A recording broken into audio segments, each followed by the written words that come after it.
जय श्री कृष्णा। राधे राधे भक्तजनों। आज आप सभी ने श्रवण करेंगे पुत्राधा एकादशी की बाद द्वादशी पारण। जिस मनुष्य ने पुत्रा का मुख देखा है वो धन्य है, उसको इस लोक में यश और परलोक में शांति मिलती है। अर्थात उनके दोनों लोक सुधर जाते हैं। पूर्व जन्म के कर्म से ही इस जन्म में पुत्र धन आदि प्राप्ति होते हैं। राजा इसी प्रकार रात दिन चिंता में लगा रहता था। एक समय तो राजा ने अपने शरीर को त्याग देने का निश्चय किया, परंतु आत्माघात को महान पाप समझकर उसने ऐसा नहीं किया। एक दिन राजा ऐसा ही विचार करता हुआ अपने घोड़े पर चढ़कर वन को ओर चल दिया और पंछियों और वृक्षों को देखने लगा। उसने देखा कि वन में मिर्गा, बेघर, सुअर, सिंह, बांदर, सांप आदि सब भ्रमण कर रहे हैं। हाथी अपने बच्चों और हाथिनियों के बीच घूम रही है। इस वन में कहीं तो गीदड़ अपने ककर से सवार में बोल रहे हैं, कहीं उल्लू धावानी कर रहे हैं। वन के दृश्यों को देखकर राजा सोच विचार में लग गया। इसी प्रकार आधा दिन बीत गया। वो सोचने लगा कि मैंने कई यज्ञ किया, ब्राह्मणों को स्वादिष्ट भोजन से दीर्पित किया, फिर भी मुझको दुख प्राप्ति मुझे क्यों हुआ। राजा प्यास के मारे अत्यंत दुखी हो गया और पानी की तलाश में इधर उधर वो फिरने लगा। थोड़ी दूरी पर राजा ने एक सरोवर देखा। उस सरोवर में कमल खिले थे और सारस, हंस, मगरमच्छ आदि विहर कर रहे थे। उस सरोवर के चारों तरफ मुनियों के आश्रम बने हुए थे। उसी समय राजा के दाहिने अंग फरकने लगा। राजा शुभ शगुन समझकर घोड़े से उतरकर मुनियों को दंडवत प्रणाम करके बैठ गया। राजा को देखकर मुनियों ने कहा, हे राजन, हम तुमसे अत्यंत प्रसन्न है। तुम्हारी क्या इच्छा है सो कहो। राजा ने पूछा, महाराज आप कौन है और किस लिए यहाँ आए हैं, कृपा करके बताइए। मुनि कहने लगे कि हे राजन, आज संतान देने वाली पुत्रादा एकादशी है। हम लोग विश्वादेव हैं और इस सरोवर में स्नान करने के लिए आए हैं। यह सुनकर राजा कहने लगा कि महाराज, मेरे भी कोई संतान नहीं है। यदि आप मुझ पर प्रसन्न है तो एक पुत्र का वरदान दे दीजिए। मुनि बोले, हे राजन, आज पुत्रादा एकादशी है, आप अवश्य ही इसका व्रत करें। भगवान की कृपा से अवश्य ही आपके घर में पुत्र होगा। मुनि के वचनों को सुनकर राजा ने उसी दिन एकादशी का व्रत किया और द्वादशी को उसका पारण किया। इसके पश्चात मुनियों को प्रणाम करके महल में आपस से आ गया। कुछ समय बीतने के बाद रानी ने गर्भ धारण किया और 9 महीने के पश्चात उनके एक पुत्र हुआ। वह राजकुमार अत्यंत शूरवीर यशस्वी था और प्रजापालक हुआ। श्री कृष्णा बोले, हे राजन, पुत्र की प्राप्ति के लिए पुत्रादा एकादशी का व्रत करना चाहिए। जो मनुष्य इस महात्म्य को पढ़ता या सुनता है उसे अंत में स्वर्ग की प्राप्ति होती है। राधे राधे भक्तजनों, आज आप सुनेंगे मंगलवार की व्रत कथा। हनुमान जी की कथा सुनने से तुलसी माता की उनकी साथ सुनी जाती है, क्योंकि हनुमान जी बिना तुलसी के भोग नहीं लगाते हैं और नहीं विष्णु भगवान बिना तुलसी के भोग लगाते हैं। इसलिए मंगलवार के दिन हनुमान के साथ साथ तुलसी माता की कहानी सुनी जाती है।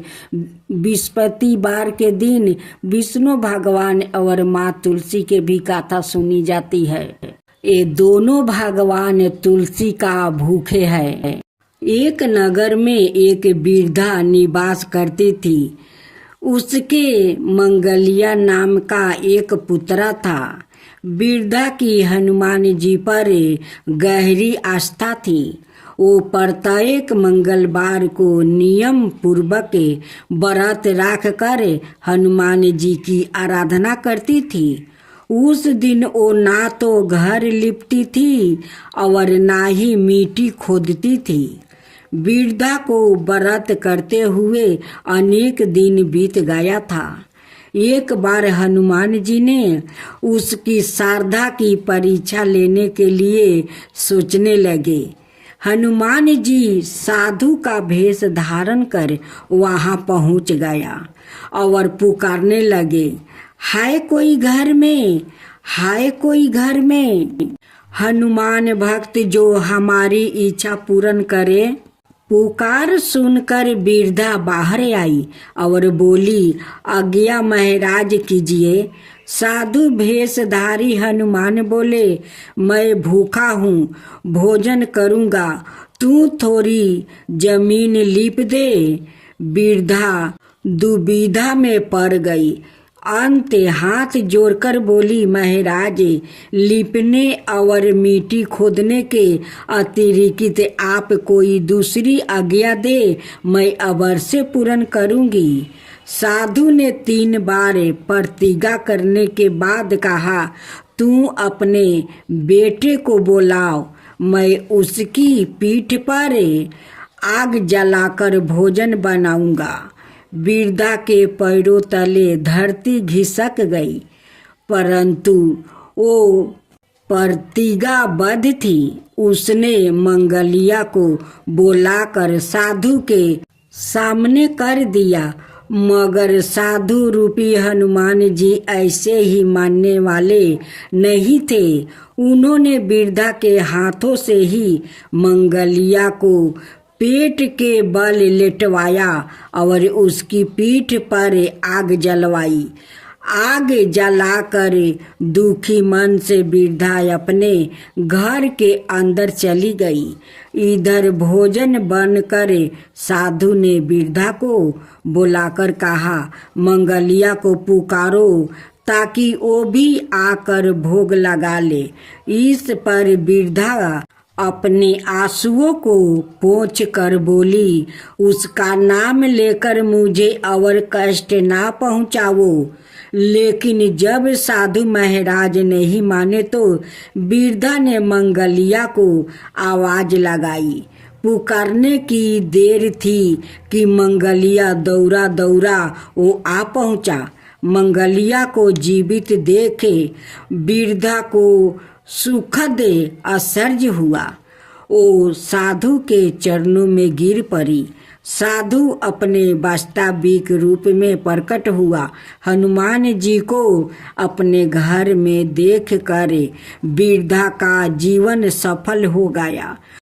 बहुत पहले समय की बात है।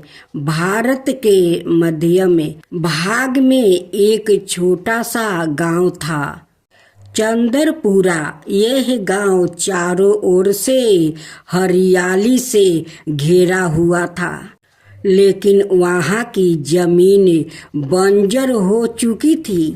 कई बरस से समय पर बारिश नहीं हो रही थी।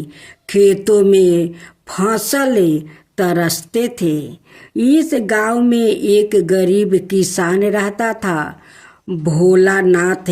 उसका जैसा नाम था वैसा ही उसका स्वभाव था, सरल, सच्चा, श्रद्धालु और निस्वार्थ थे। उसका चेहरा सांवला था, शरीर दुबला पतला, पर आंखों में अपार विश्वास की चमक थी। भोला के परिवार में उसकी पत्नी गंगा और एक छोटी सी प्यारी बेटी तुलसी थी। उसके पास बस एक छोटा सा टूटे हुए झोपड़ी थी, एक वृद्धा बैल जिसका नाम नंदी था और 1 बीघा सूखी जमीन थी। हर सुबह भोला ब्रह्म मुहूर्त में उठता है, अपने बैल नंदी को सहलाता है और सबसे पहले अपने झोपड़ी के कोने में राखे हनुमान जी के पुराने चित्रा के सामने बैठकर गद गद मन से हनुमान चालीसा का वो पाठ करता। जब वो पढ़ता, नासो रोग हरे सब पीरा, जपत निरंतर हनुमत बीरा, तो उसकी आंखों से श्रद्धा का आंसू बहने लगता था। उसके लिए हनुमान जी सिर्फ एक देवता नहीं, बल्कि शाखा पिता, मार्गदर्शक और रक्षक थे। परंतु समय बेरहम था। लगातार 3 बरस से वर्षा नहीं हुई थी। जमीन बंजर होती चली गई। खेतों में बीज डालना भी बेकार था, क्योंकि पानी का कोई स्रोत नहीं बचा था। नदी सूख गई, तालाबों के कीचड़ तक नहीं बचा। गांव के कई लोग अपना घर छोड़कर नगरों की ओर चल गए, लेकिन भोला ने तो हनुमान जी से वादा किया था, जब तक प्राण है इस भूमि को नहीं छोड़ूंगा। धीरे धीरे घर के अन्न की कमी हो गई। रोज का भोजन घट कर आधी रोटी तक आ गया। एक दिन ऐसा आया जब घर में अन्न का एक दाना भी नहीं बचा। बेटी तुलसी के भूख से व्याकुल हो गई थी। देख कर भोला का हृदय फाट पड़ा। वो रात को हनुमान जी के सामने बैठ गया और बोला, हे संकट मोचन, हे केसरी नंदन, मैं तेरी भक्ति करता हूँ। बचपन से आज मैं नहीं मांग रहा हूँ अपने लिए। मेरी छोटी तुलसी भूखी है। अगर मेरी भक्ति सच्ची है तो तू जरूर आएगा पवन पुत्रा। एक बार, बस एक बार। अगली बार सुबह भोला अपने खेत में गया और वही पीपल के नीचे बैठकर रोने लगा। अचानक आकाश से एक मृदुल गंध आई। चंदन, गुलाब और केसर जैसी हवा में एक विचित्र मधुर ध्वनि गूंजने लगी।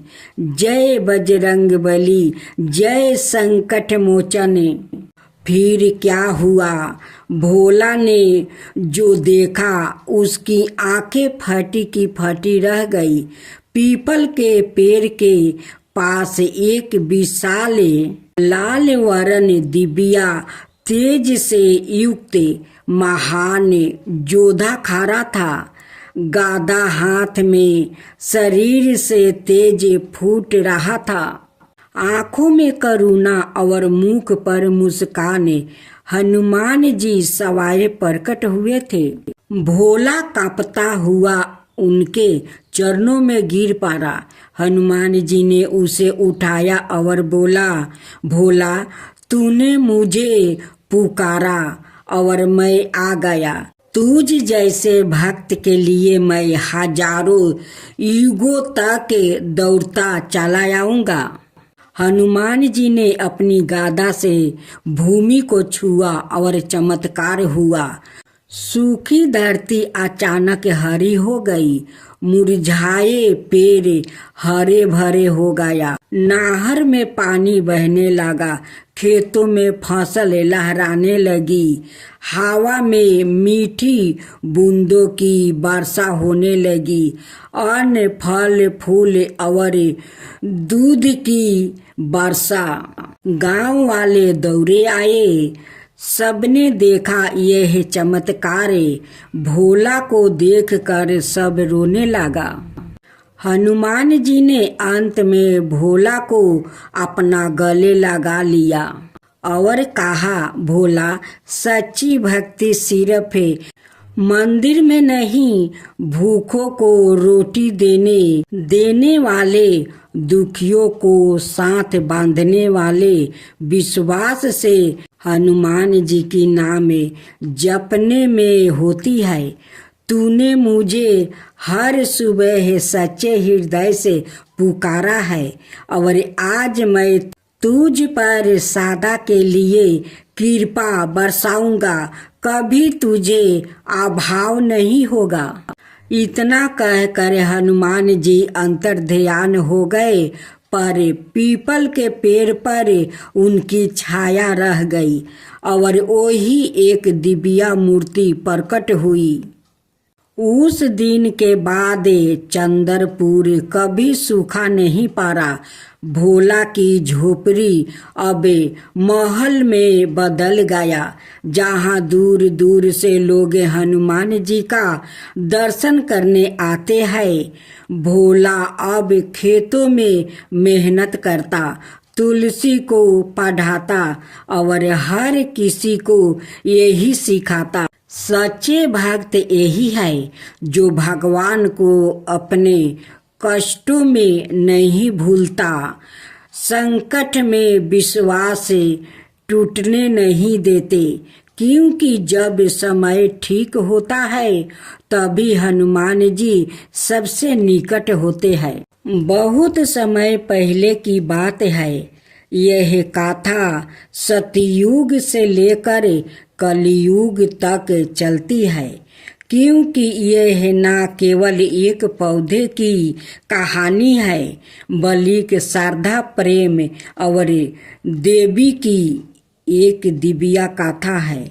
जिस पौधे को हम आज तुलसी माता कहकर पूजते हैं, उसकी गाथा गहराइयों में एक स्त्री का महानता, उसका त्याग और उसका सतीव्रता प्रेम छिपा है।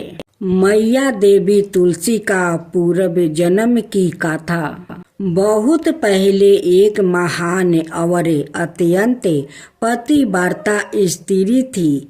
बिंदा वो असुर राज जलंधर की पत्नी थी। बिंदा जन्म से एक गंधर्व कन्या थी, लेकिन उन्होंने कठोर तपस्या और शिव भक्ति से अद्भुत तेज प्राप्ति किया था। उनके पतिव्रता धर्म और तपस्या के बल से उनका पति जलंधर, जो एक असुर था, अमृता जैसे बलशाली बन गया था। यहाँ तक कि देवताओं को भी उसे हराने में कठिनाई हो रही थी।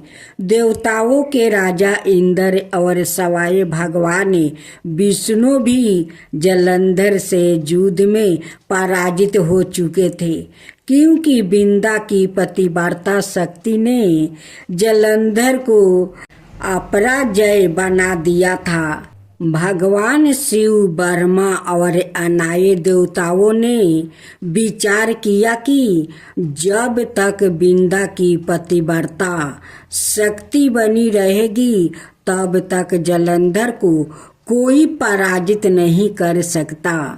अंत भगवान विष्णु ने अपनी माया का प्रयोग करने का निर्णय लिया।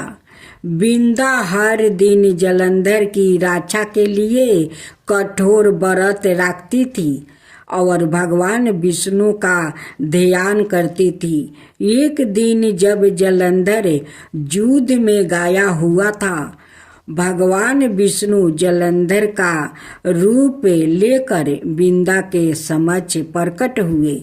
बिंदा ने उन्हें अपना पति समझकर पूजन और सेवा की। जैसे ही बिंदा ने अपना व्रत तोड़ा, उसकी पतिव्रता शक्ति छीन हो गई। उसी समय युद्ध भूमि में जलंधर मारा गया। जब बिंदा को सच्चाई का ज्ञान हुआ कि जिनके चरणों में उसने सेवा की है वो उसके पति नहीं बल्कि भगवान विष्णु थे, तब उसका हृदय चूर चूर हो गया। उसने विष्णु जी को बहुत भारी श्राप दिया। हे विष्णु, तुमने मेरी पतिव्रता धर्म का अपमान किया है। आज से तुम पत्थर के बन जाओगे। यही श्राप है जिसके कारण विष्णु जी शालिग्राम में शिला रूप में पूजने जाने लगे। बिंदा ने फिर अग्नि में प्रवेश कर लिया और अपनी देह त्याग दिया। भगवान विष्णु को अपने कर्म का बहुत दुख हुआ। उन्होंने वरदान दिया, हे बिंदा, तुमने जो प्रेम, निष्ठा और भक्ति दिखाई है वो अमर रहेगी।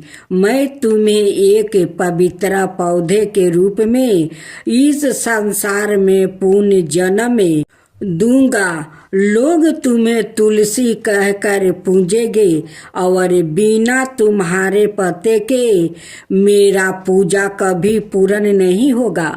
एक और कथा के अनुसार जब तुलसी माता का पूर्व जन्म एक पौधे के रूप में हुआ, तब शालिग्राम में रूपी विष्णु से उनका विवाह संपन्न हुआ। इस विवाह को आज भी तुलसी विवाह के रूप में कार्तिक मास की शुक्ल पक्ष की एकादशी या द्वादशी को मनाया जाता है। यह विवाह प्रतीक है प्रेम, क्षमा और ईश्वर से पूर्ण मिलन का। आज तुलसी माता को हिंदू धर्म में अत्यंत पवित्र माना जाता है। उनकी पूजा करने से पाप दूर होता है, मन शुद्ध होता है, घर में लक्ष्मी जी का वास होता है। मृत्यु के समय तुलसी पत्र और गंगा जल से मोक्ष की प्राप्ति होती है। तुलसी माता को केवल एक पौधा समझना भूल होगी। वो तपस्या, नारी शक्ति और देवी की मूर्त रूप है। जहाँ तुलसी होती है वहाँ भगवान विष्णु का वास होता है। वृंदावनी तुलसी जब पत्थर को हरती है, प्रेम में छल भी प्रभु के चरणों छू लेती है। जिस नारी ने दिया धर्म को इतना ऊंचाई आस्थान, वही बनी देवी की पूजा की प्रथम पहचान। जय जय तुलसी माता, जय जय तुलसी माता, सब जग की सुखदाता वरदाता। जय जय तुलसी माता, जय जय तुलसी माता। सब योग के ऊपर, सब रोग के ऊपर, रुज से रक्षा करके भाव तराता। जय तुलसी माता, रुज से रक्षा करके भाव तराता। जय तुलसी माता। बाहु पुत्री है श्यामा, सुर बलि है गारामा, विष्णु तुम कैसे बे सोनर तर जाता। जय जय जय तुलसी माता, जय जय जय तुलसी माता। हरि कैसी सभी राजते, त्रिभुवन से हो बनती थी पतिति जनों की तारानी, तुम्हें हो भी खाता। जय जय तुलसी माता, जय जय तुलसी माता। लेकर जन्म बिजन में आई दिव्या भवन में, मानव लोगी तुम्हीं से सुख सनपति पाता। मानव लोगी तुम्हीं से सुख सनपति पाता। जय जय तुलसी माता, जय जय तुलसी माता। आरती की जो हनुमान लला की, दुष्ट दलन रघुनाथ कला की। आरती की जो हनुमान लला की, दुष्ट दलन रघुनाथ कला की। जाके बल से गिरबर कापे, रोगे सोगे जाके निकट ना झाके। अंजनी पुत्र महाबलदाई, संतन के प्रभु सादा सहाई। आरती की जो हनुमान लला की, आरती की जो हनुमान लला की। देवीरा रघुनाथ पेठाए, लंका जरी सिया सुदिलाए।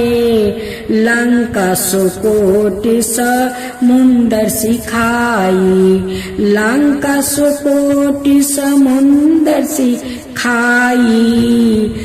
जात पवन सुता बरन लाई, आरती की जो हनुमान लला की। आरती की जो हनुमान लला की। लंका जरी असुर सहारे, सिया राम जी के काज सवारे। लंका जरी असुर सहारे, सिया राम जी के काज सवारे। लक्ष्मण मूर्छित पर सकारे, आनि सजीवने प्राण उबारे। लक्ष्मण मूर्छित पर सकारे, आनि सजीवने प्राण उबारे। आरती की जो हनुमान लला की, आरती की जो हनुमान लला की। बैठी पाताल तोरी जन में कारे, ओही रावण की भूजा उखारे। बाएं भूजा असुर दल मारे, दाहिने भूजा संतन तारे। आरती की जो हनुमान लला की, आरती की जो हनुमान लला की। सुर नर मुनि आरती उतारे, जय जय जय हनुमान उचारे। सुर नर मुनि आरती उतारे, जय जय जय हनुमान उचारे। कंचन थाली कपूर लो छाई, आरती करत जाना माई। कंचन थाली कपूर लो छाई, आरती करत जाना माई। आरती की जो हनुमान लला की, आरती की जो हनुमान लला की। जो हनुमान जी के आरती गावे बस बैकुंठ पर में पद पावे। जो हनुमान जी के आरती गावे बस बैकुंठ पर में पद पावे। आरती की जो हनुमान लला की दुष्ट दलन रघुनाथ कला की। आरती की जो हनुमान लला की दुष्ट दलन रघुनाथ कला की।